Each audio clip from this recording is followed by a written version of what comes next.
Welcome to Simplified UPSC by PPP, where we listen, learn, and grow together.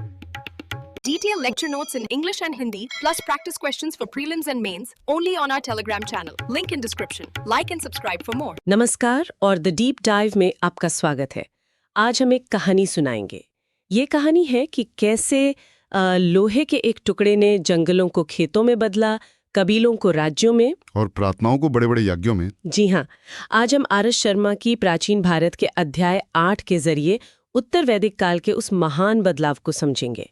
ये विश्लेषण खास तौर पर सिंप्लीफाइड यूपीएससी बाय पीपीपी के दृष्टिकोण से है ताकि पीवाईक्यू समझने में भी मदद मिले। और शुरू करने से पहले हमारे सभी मेंबर्स का दिल से शुक्रिया, आपके सहयोग से ही ये सब मुमकिन हो पाता है। बिल्कुल। और आज हमारा मिशन सिर्फ ये बताना नहीं है कि क्या हुआ, बल्कि ये समझना है कि क्यों हुआ, कैसे तकनीक, भूगोल और समाज की जरूरतें एक दूसरे से जुड़कर आप कह सकते हैं एक पूरी सभ्यता का रास्ता ही बदल देती हैं। बहुत बढ़िया। तो चलिए शुरू करते हैं भूगोल से। ऋग्वैदिक आर्य तो पंजाब क्षेत्र में बसे थे, अब वो कहाँ जा रहे थे? अब वो पूरब की ओर बढ़ रहे थे, गंगा यमुना के विशाल और उपजाऊ मैदानों की तरफ। स्रोत हमें बताते हैं कि कैसे भरत और पुरु जैसे बड़े कबीले आपस में मिल गए और उन्होंने कुरु वंश बनाया। हाँ बिल्कुल, उन्होंने आज की दिल्ली और पश्चिमी उत्तर प्रदेश के ऊपरी दोआब पर कब्जा कर लिया। अच्छा, जिसे हम कुरुक्षेत्र के नाम से जानते हैं। वही, महाभारत की कहानी का केंद्र भी यही इलाका है। एक मिनट, पर गंगा के मैदान तो उस समय घने जंगलों से ढके थे, उन्हें साफ करना तो बहुत मुश्किल रहा होगा। आपने बिल्कुल सही नब्ज पकड़ी है।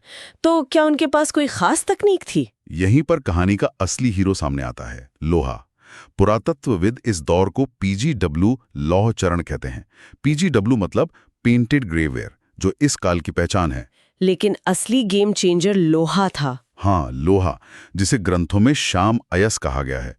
लोहे की मजबूत कुल्हाड़ियों से जंगल साफ करना और लोहे के फाल से गंगा के मैदान की कठोर जमीन को जोतना, ये क्रांतिकारी बदलाव था। वाह!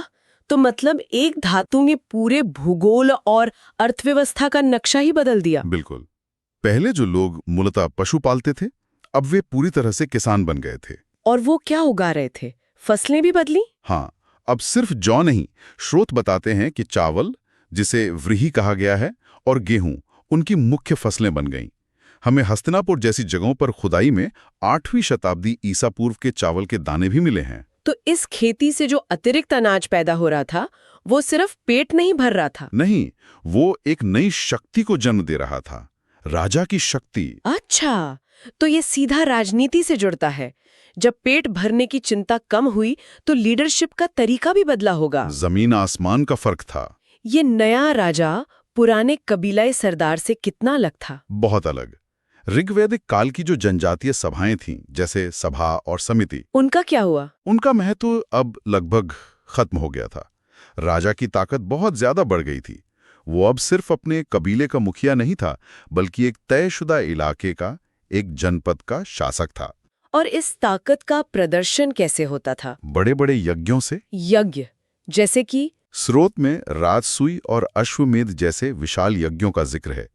अश्वमेध यज्ञ में राजा का घोड़ा 1 साल तक बिना रोक टोक के घूमता था। और जिन इलाकों से वो गुजरता था, वो सब उस राजा के अधीन मान लिए जाते थे। हाँ, ये सिर्फ एक धार्मिक अनुष्ठान नहीं था, ये एक तरह का पॉलिटिकल स्टेटमेंट था, पूरे इलाके पर अपने अधिकार की घोषणा। ये दिखाने का तरीका था कि अब बॉस कौन है। सही कहा।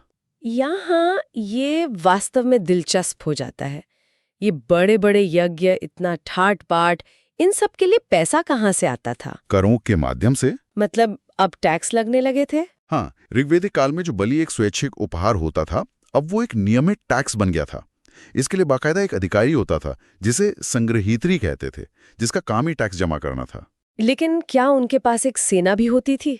ये एक जरूरी पॉइंट है। उनके पास अभी भी कोई स्थायी या प्रोफेशनल सेना नहीं थी। लड़ाई के वक्त कबीले के लोग ही इकट्ठे होकर सेना बनाते थे। ठीक है, तो राजा शक्तिशाली हो रहा है, टैक्स लग रहे हैं, लेकिन इस सब का आम आदमी पर क्या असर पड़ रहा था? समाज का बंटवारा कैसे हो रहा था? ये इस दौर का सबसे महत्वपूर्ण पहलू है। जैसे ही खेती से सरप्लस बढ़ने लगा, असली सवाल ये हो गया कि इस अतिरिक्त संपत्ति को कौन नियंत्रित करेगा। और इसी सवाल के जवाब में हमें एक मजबूत होती वर्ण व्यवस्था दिखती है। इसे थोड़ा और समझाइए। ये 4 वर्ण, ब्राह्मण, क्षत्रिय, वैश्य, शूद्र, इनकी भूमिकाएं कैसे तय हो रही थी? स्रोत बिल्कुल साफ बताते हैं।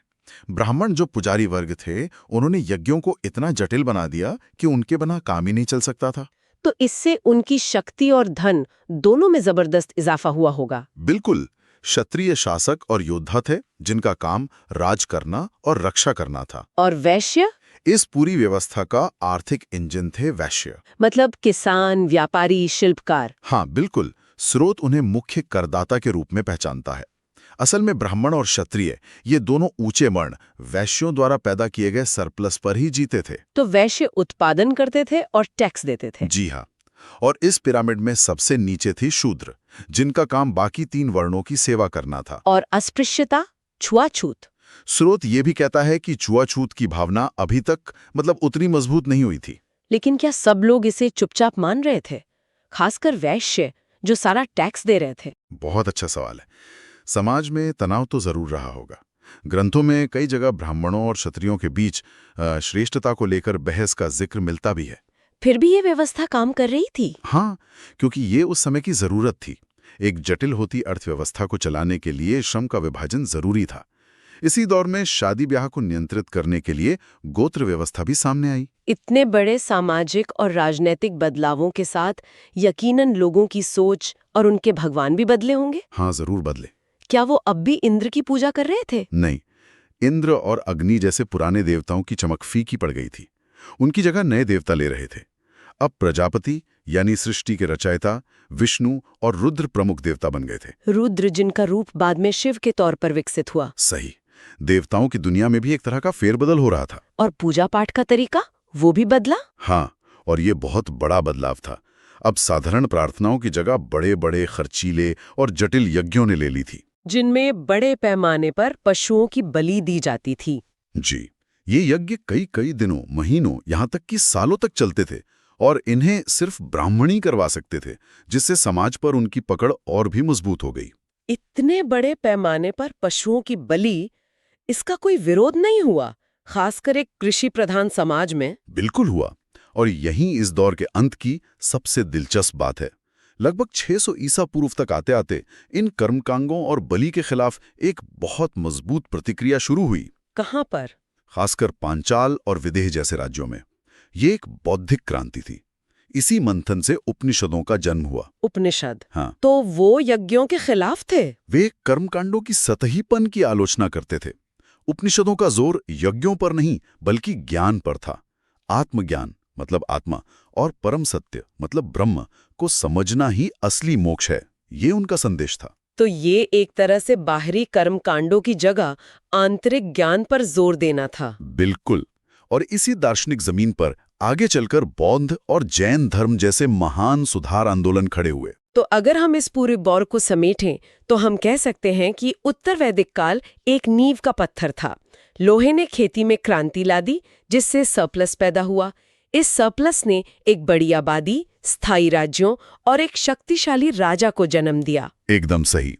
और इस नई जटिल व्यवस्था को चलाने के लिए वर्ण व्यवस्था जैसा एक कठोर सामाजिक ढांचा बनाया गया। और इस व्यवस्था में जो अंदरूनी तनाव थे, चाहे वो शासक और शासित के बीच हो या कर्मकांडी ब्राह्मणों और नए दार्शनिक विचारकों के बीच, उन्हीं तनावों ने भारतीय इतिहास के अगले अध्याय की पटकथा लिखी। महाजनपदों का युग, शहरों का उदय और बौद्ध और जैन धर्म का विस्तार। यहाँ एक सोचने वाली बात है।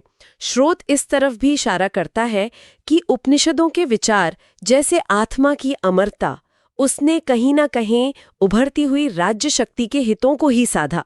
ये सोचने पर मजबूर करता है कितनी बार गहरे दार्शनिक बदलाव अनजाने में बहुत ही व्यावहारिक राजनीतिक मकसदों को भी पूरा कर जाते हैं। विचार करने के लिए ये एक वाकई आकर्षक बिंदु है। हमें उम्मीद है कि ये गहन चर्चा आपके लिए उपयोगी रही होगी।